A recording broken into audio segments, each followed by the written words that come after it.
Now from Chuka, I want to take you live to the coastal city. You do know the convention for the 31st IEK International Convention of Engineers is currently ongoing at the coastal city. And now we are being joined by our very own, that is Regina Manyara, who will be speaking, of course, to the guest of IEK Chair, that is Engineer Jane Mutulili. If you can hear me, good afternoon, Ray. And what can you tell us about the first day of the conference that has just started in terms of the convention for engineers that is in the coastal region? Good afternoon, Hashim. Yes, rightfully put, this is the 31st IEK International Convention and it's happening here in Shanzu, Mombasa County. And today being day one, two things were taking center stage.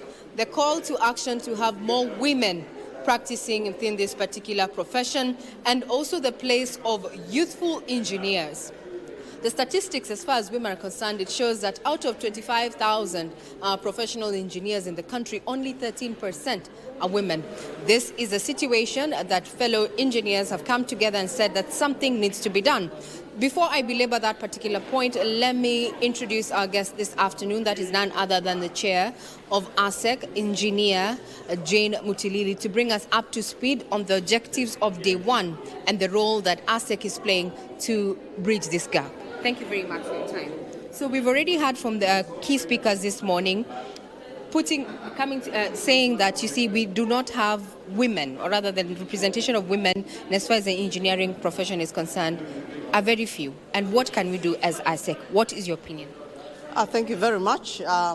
Yes, it's true. The statistics show that we have very few women engineers. We are 13% out of the engineers in Kenya, and we are trying very hard, or we've been trying. Actually, we've made some steps since at least the last 10 years when we formed the Women Engineers Council. And with that, we are just trying to bring women into the forefront to become engineers and to retain the profession. So that's one of the things, encouragement, being together, and also having people you can look up to. So the older engineers, the older women engineers, we've come together and we're trying to just be there as role models for the younger engineers. We also have about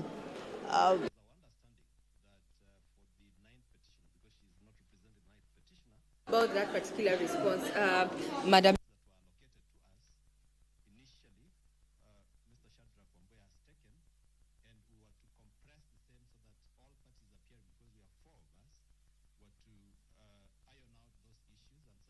That we still have.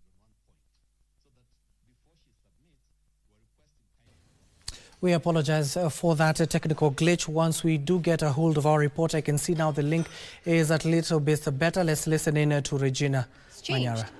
Yes, I must say that the times have changed, but not as much as they should have changed. They've changed a bit.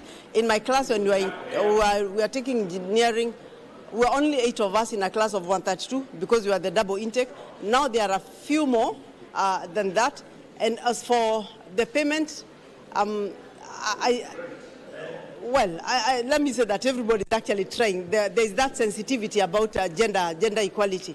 And what I was trying to say before, engineers, we are not just there for them to see the role models, but we also mentor them, we encourage them, and when they have issues, at least now they see the people that they can come and talk to. That was not there earlier, because if I see the people who are older than me, they are actually older engineers than me, they are actually very few. So at least now you have people you can look up to, and we are also grouped, so at least there is, that togetherness. So we are able to come together. Some of the proposals also that have been made this morning is to have PPPs, public-private partnerships, secure at least 40% of the projects for local engineers. What do you think about this particular directive to do and the impact it is going to have overall in as far as unemployment of engineers is concerned? This is actually in our constitution, and I must say that it's much easier said and written than done. We have that 40% of projects that the local content. It's never done, and we are trying as much as we can to get it done. And we can only continue trying and hope.